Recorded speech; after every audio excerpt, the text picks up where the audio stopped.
comedy podcast. Comedy podcast. Get your ass ready for a comedy podcast. About roadway deaths. About roadway deaths. About roadway deaths. About roadway deaths. Comedy podcast. Comedy podcast. A certified motherfucking comedy podcast. About roadway deaths. About roadway deaths. About roadway deaths. About roadway deaths. Get yourself together. It's a certified fucking good time. Yeah! The Gooner Army will rise up. The Gooner Army will not be stopped. The government cannot stop the Gooners. Wow. Welcome back. The federal government wants to take your guns.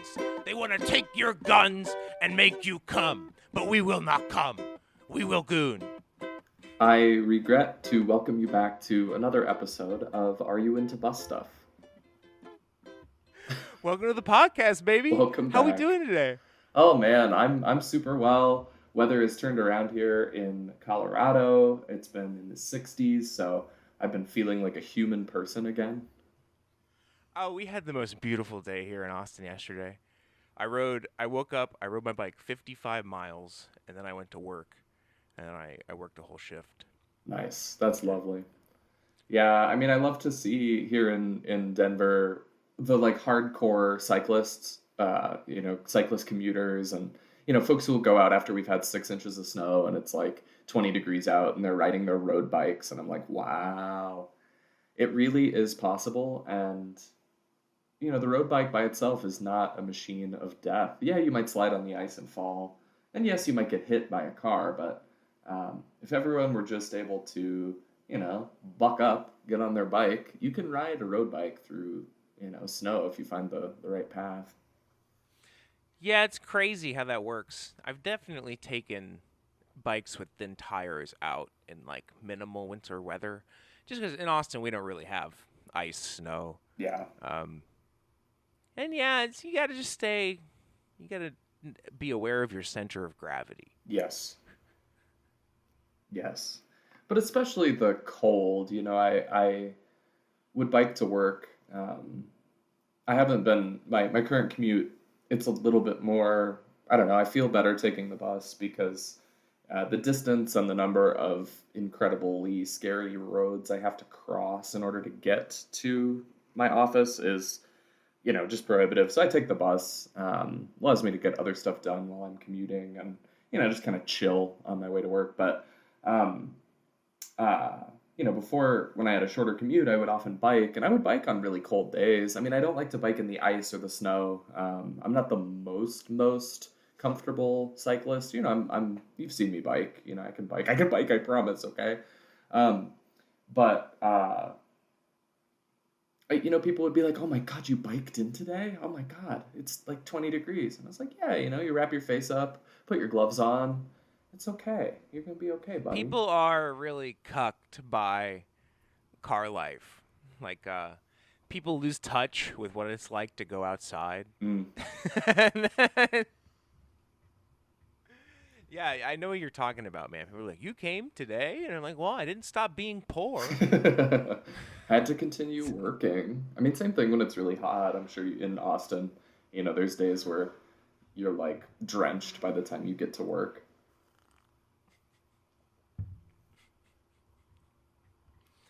Yeah. No, we've had some fucked up weather the last couple weeks. I've still been biking to work. The chef saw that I was wearing these wool socks on my hands with little thumb holes cut in them. Oh my God. And then he brought me a pair of gloves that he said didn't fit him. That's a good chef. Thank you, chef. Very sweet Dan. Thank you, Chef Dan. Taking care of our little Benny. The third Dan in my life. You have a lot of Dans in your life. I have a Dan in my life. As I know them, Crackhead Dan, Meathead Dan, and now Chef Dan. I know that you would call my Dan, who is really more Daniel, but I call him Dan. You would call him Jew Dan. One of my Dans is a Jew too. Nice. I mean, Daniel, kind of classic name. But he's like he's a Cajun Jew, which is a very specific breed of person. Yeah, no, it's incredible. He's like a redneck. Nice. Yeah. But listeners, we have an exciting announcement here. We have our first guest to the podcast. We have an anonymous guest. So it'll be your job to, guess who they are and Guess who picture they are, them in track their them head, down, find them, get them, give them the business. We won't be doxing them, but we hope you will. Oh my God, it's the worst introduction. That's almost as bad as some of the stuff you said a couple weeks ago. We like our guests. Our guests are the lifeblood of our podcast. I've been listening to a really sad piece about the Sandy Hook families, and and I keep thinking about what I said a couple episodes ago. Yeah. About swatting a Pizzagate on them and beating them up. And I'm like, oh, good Lord. Yeah. Yeah. Again, I have to frame to the listener that Ben is in full control. The government is trying to get you. The government will get you. They will take your guns. You will never be free. Yeah. Sorry, podcast I'm listening to is about Alex Jones. Okay, so you've been a lot of Alex Jones on the dome. Yeah. I mean, honestly, your Alex Jones impression is not too terrible. So I want to do a bit where, because like Jerry Seinfeld is always sort of incredulous, and so kind of in a similar way to Alex Jones. So what if? So the government is trying to get you. They're going to take your guns. So we're workshopping that bit. Nice. Jerry Jones. Yeah, that's someone different. Jerry Seinfeld. Like, we need to take the text of Alex Jones and then make Jerry do it. Nice. Yeah. I feel like some of it, could be a dialogue. Like an Alex Jones monologue could be a dialogue between Jerry and George. I see George, sort of like exasperated. They're turning the frogs gay. They're turning the freaking frogs gay. Oh, goodness. Those are my two best impressions. Everything else is very weak. Yeah. I recall. Yeah. Well, should I give the boy the Yeah. Let's get our guest in here. We have a guest. I can't believe we have a guest. I said at him. Honestly. Yeah. It's pretty freaking sick. It gives legitimacy to our podcast. Listener, I hope you understand how much credence this lends to what we're doing. And I know that you already feel like it's important, but now it's very important. It's way more important than any other podcast. Please keep doing that. They're getting run over by cars.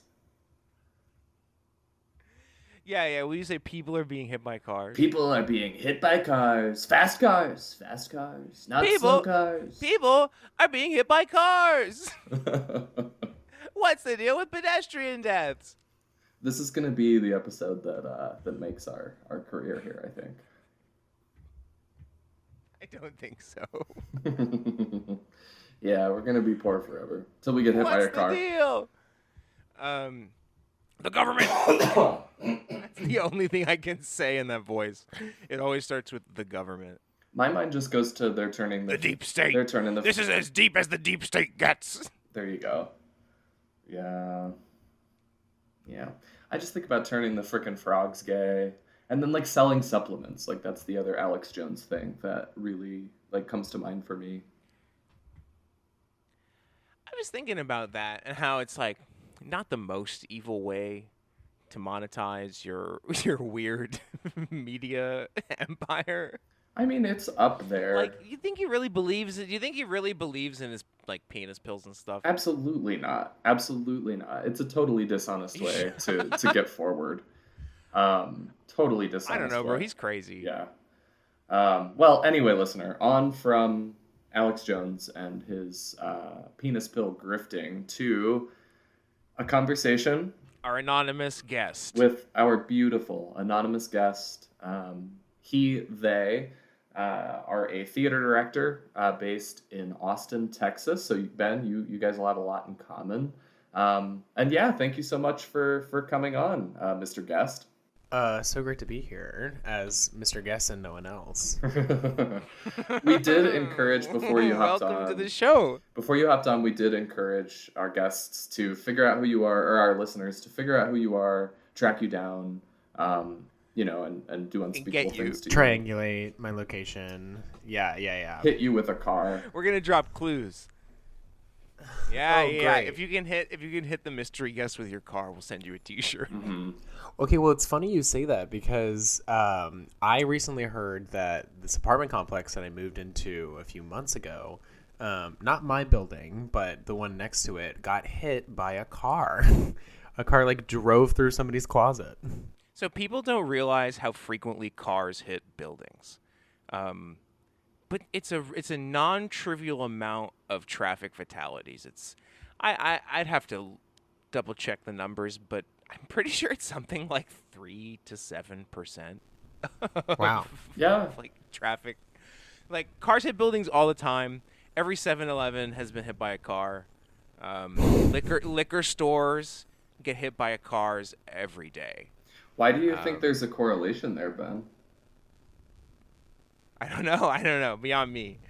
Yeah, I mean, anecdotally, They just really want to, probably. yeah, it's probably not like what they sell at the store that causes someone to be terrible at driving a Or rather, death sorry, machine. it's like 3 to 7% of non-motorist deaths. So like, let's just say of all the people who are not in a car who get killed by a car, most are walking. Maybe 15%, 10% are cycling, 10% are on other non-bicycle motor like conveyances, but like a good chunk of them are just in buildings. Yeah, That's crazy. Fucked up. Like, unsuspecting. I mean, anecdotally, I have a friend who lives at the intersection in Denver. Listeners, you can look on your map here. Pull out your atlas, listener. He lives at the intersection of Hampton and Santa Fe in Denver. So Denverites, you will know where I'm talking about. There's this big blue apartment complex, and there's sort of like a freeway interchange that it's sort of like planted underneath. And one time someone flew off that interchange and like soared through a second-story apartment in the building while my buddy was living there. Luckily, no one Whoa. died. But yeah, so you're never safe. You're never safe. It's true that if you live like close to a bit major road, you're sort of always in a little bit of danger. I was just gonna say that, like, growing up in Austin, like, there's a lot of streets that weren't major roads at one particular time, and so a lot of houses got built onto them, and then now they all have driveways that like dump out onto these like very busy roads. And like, ever since I was a kid, I was like, I couldn't imagine trying to have a car and live on such a busy road and try to get in and out every day without getting hit. That's a really great observation. That's the same thing in Denver. I feel like that's the same thing in any city that has a legacy of a streetcar, where, you used to live, yeah, it was along the main drag, and yeah, it was loud, but you could still like walk out onto the street. But I see people in Denver like trying to back out of their driveways into like 40, 50 mile an hour roads, and it's like, geez. Absolutely not. Yeah. So, Mr. Guest, I know we only have you for, another 10 minutes or so. So I wanted to, ask you some questions on our beat. And, Ben, please chime in as we get into the conversation. But, how do you usually get around? Beat him up. How do you usually get around? Yeah, how do you get around the city? Talk to us about your transportation choices. I choose to drive a death machine car. Have since I was like 16. And yeah, that's my primary mode of travel. Occasionally when I lived closer to the one train line in Austin, I would take the train to work, and take it back, and sometimes to go out downtown, but it's not a very convenient train. I don't live close to the stop anymore, so I'm mostly driving. Why don't you ever like? Wait, where were you living? Where were you living where you would take the train occasionally? Because I've never lived anywhere where it has ever served me at all. I was living in Crestview, and so my Okay. apartment complex was on like Lamar and Sugary Ave was the intersection. So Oh, I that was makes sense. truly, yeah, walking distance from the train. That makes sense. Did you go to Black Star a lot? Sometimes if I missed the train, I would go to Black Star and get a beer and wait Yeah. for the next one. And you Rest in peace, And- Workers Co-op. and you worked downtown, right? Correct. So yeah, where the train terminated, that's where I would get off We at should- 4th and Red River. We should terminate that train for sure. No, it's. They want We'll have to to. do an episode about the train. They actually did put out some new stuff about Project Connect, like some more specific like engineering details of like what they're going to build in the next phase. So seems promising. We should bring on Mike Damas to talk about the train. He's a blogger who has a very detailed account of how we got where we are with our transit system being so useless. In Austin specifically, or the U.S.? Right. He was involved in the early 2000s with some public planning, and then they ousted him, and so he wrote a unhinged blog for a decade, and with a detailed historical account of all of our like transit planning choices. But it buried in there is like just the red line was just such a bad idea from the get-go. Yeah, I remember the two of you would lovingly call it the train to nowhere. Yeah, I mean, it served you. Crestview benefited a lot. Yeah, exactly. But I mean, the decision of the line and like the placement of the stops is a little bit random for the first light rail in Austin. It's not so much random as it is a reinforcing of transit is supposed to be like a progressive economic policy where you're redistributing wealth from like the upper classes to the lower classes. But the way that money was spent, it essentially operates as a subsidy from the public at large to mostly like higher income areas. So in addition to being it not serving a lot of people, just not serving very dense areas, it also serves like the people least inclined to use transit. Yeah, I do think ACC students, because it does drop off at at the Highland campus, like they use it pretty frequently. But I think they also get free tickets because they're students. But other than that, yeah, I'm not really sure who else is frequently using the train. What does a train ticket cost? Is it just like a normal 3-hour pass, or? It's like $275 or Yeah, it's about that. $7 for a day pass or something. $7 for a day $3.50. pass. Nice, yeah, that's. I've never taken it.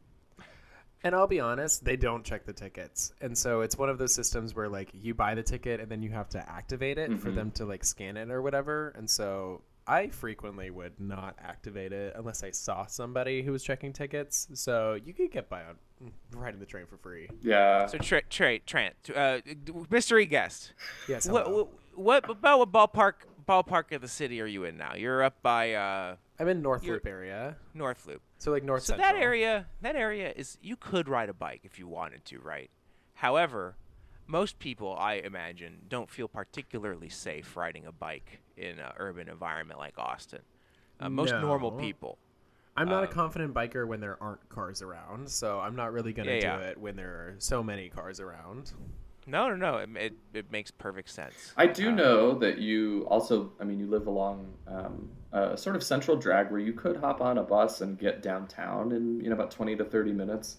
That's true. What deters you? That is true. What I could take the 3. Yeah, what deters you from choosing that option? It's slower every time. Yeah. I have ADHD, and so when I am thinking about going out, I will twiddle my thumbs for far too long, and then I'm like, oh, I gotta go. And if I take the bus, it's going to take twice as long, so I will just Uber or drive. And then this is paired with the completely free availability of parking everywhere in the city Indeed. at all times.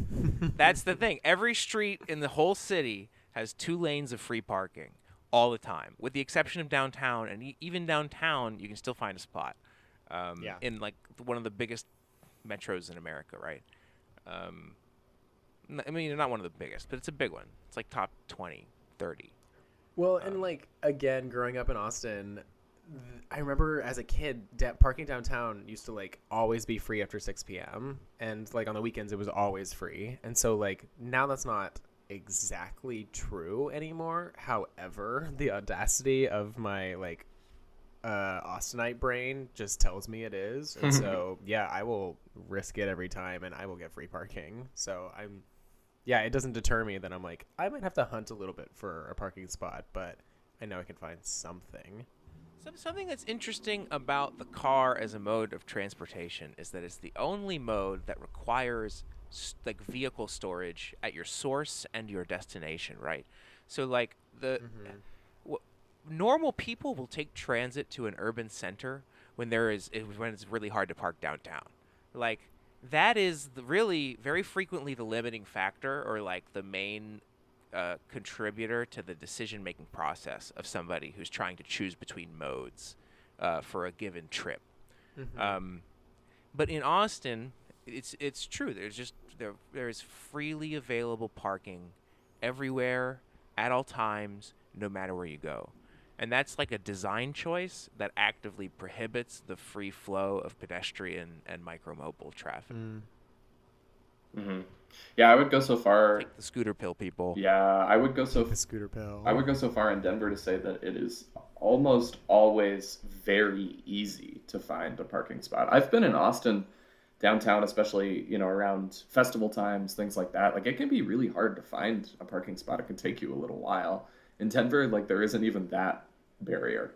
It's always fairly simple to find a parking spot. But transitioning from that to